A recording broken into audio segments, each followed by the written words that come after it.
কালকে একটা বিয়াত যাইতাম, তো হঠাৎ ভাবলাম কিতা করতাম কিতা করতাম। তো সকালে একটা আমার মাথা তাইলো যে একটা লেহেঙ্গা কামিজ বানাইলাই। তো যেই ভাবনা এই কাজ, দুপুরে কাপড় কিনলাম, কারণ আমি তো দিনের ডিউটিতে আসলাম। দুপুরে কাপড় কিনলাম, কিনিয়া সন্ধ্যা পরে বাড়িতে আইলাম, আওয়ার পরে নিজের মতো করিয়া কাটাকাটি করলাম কাপড়গুলা। করার পরে বানাইছি। এটা হইছে কামিজ। এই হইছে কামিজও হালকা একটু ডিজাইন করছি, বেশি নাই। এটা একটু লেস লাগাইছি, বেশি নাই। কামিজটা আসলে কেমন হইছে কইবা। আর এখন আর এই হইলো কামিজের সাথে লেহেঙ্গা। তো লেহেঙ্গাটা আমার, এই হইছে লেহেঙ্গাটা আমার নিজের সম্পূর্ণ ডিজাইন। আসলে কেমন হইছে আমি জানলাম না, তো আমার ভালো লাগছে। আর যেরকম মানে মাথাতে আইছে আমি ওরকমই বানাইছি। এখন কিতা হইছে এটা আসলে বুঝলাম না, কালকে পড়ার পরে বুঝা যাইব যে এটা কিতা হইছে। তো সেলাই করি করি হঠাৎ মাথার মাঝে আইলো যে আর কিচ্ছু ডিজাইন করা যায়নি। তো হঠাৎ মাথাতে আইলো যে আমি টাসেলগুলা দিই, যে টেকা দিয়ে কিনিয়া টাসেল লাগাইতাম ওখানে। তো ইচ্ছা আছিল টাসেল কিনিয়া লাগাইতাম, বাট আমি টাসেল পাইছি না। এরপরে হঠাৎ আমার মাথাতে আইলো যে দূর, টেকা দিয়ে টাসেল লাগাইতাম ওখানে, তার চাইতে আমি নিজে টাসেলগুলা বানাই। তো ডিজাইন করি করি মন মতো টাসেলগুলা লাগাইলাম। আর আসলে জানি না সবার কাছে কিলা লাগে, তো আমার কাছে খুব ভালো লাগে। আর আপনারাও কইবা আর কি বাকিটা কমেন্টও কেমন হইছে। আমার আমার খুব ভালোও লাগে আমি যে বানাইছি। আর আসলে রাত্রে জাগিয়া বানানি এটা আলাদা একটা মজা, বুঝছেন।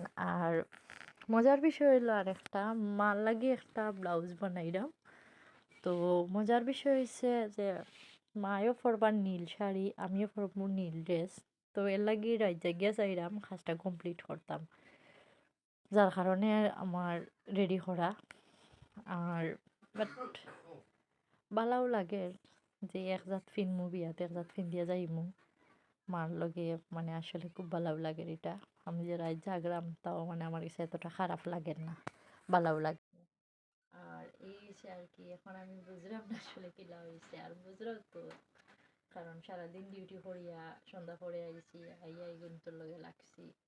তো আসলে আমার নিজেরও কিলাখান লাগে আর দেখতে আনইজি ফিল লাগে। তারপরেও মনের মাঝে ভালো লাগে যে আমি বানাইলাম নিজের হাতে ফিন্দার লাগে। আর আমি এটা একটা বদ অভ্যাস, আমার কোনো অনুষ্ঠানে যাইতে হইলে মানে নিজের ড্রেস না বানাইলে ভালো লাগে না। যে অনুষ্ঠানে আমি যাই না কেন, অন্তত আমার একটা ড্রেস বানানি লাগে নিজের হাতে। কারণ কিনিয়া ড্রেসগুলো আমার ততটা ইয়া লাগে না। তো আমি সবসময় চেষ্টা করি বিভিন্ন একটা ডিজাইনে একটা ড্রেস বানাই কোনো অনুষ্ঠান হইলে। তো এটাই হচ্ছে আমার আর বদ অভ্যাস, যেটা আসলে আমি চাইলেও পারি না ফিরাইতাম। মানে যে কোনো অনুষ্ঠান হইলেও আমি চাই চেষ্টা করি একটা ড্রেস বানাই, এটাই। আর আসলে এখন চোখে জ্বলে, তারপরেও মানে ভালো লাগে না। তো আপনারা কমেন্ট করবা এটা কেমন হইছে। আমার অনেক সাধনার হুট করে মাথা তাওয়া ডিজাইনটা তো বুঝরাই। আর একটু কমেন্ট করবা কেমন হয়েছে, আপনারা উৎসাহ দিলে হয়তো আগামীতে আরো বানাই বানাইতে পারি। এটা হইলো কথা। তো আপনার কাছে আমার কমেন্ট আপনারা জানাইবা কেমন হয়েছে। আর তো আসলে কিছু পার নাই, কিতা কইতাম কইন। আর বুঝলাম না কিতা কইতাম।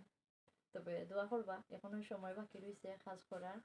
মার ব্লাউজ কমপ্লিট করছি না, মার ব্লাউজ সেলাই বাকি রয়েছে, সেলাই করিয়া আতর হাম কর্ম করিয়া এগুলারে আমি ইস্ত্রি করবো করিয়া। জানি না ঘুমাইমো আর কোন সময় ঘুমাইতাম পারবো কি না। আসলে আমি যে ঘুমাইতাম না, আমার মুখ নষ্ট হয়ে যাবে আর যেতাম, এটা কিন্তু আমার মাথাত নাই।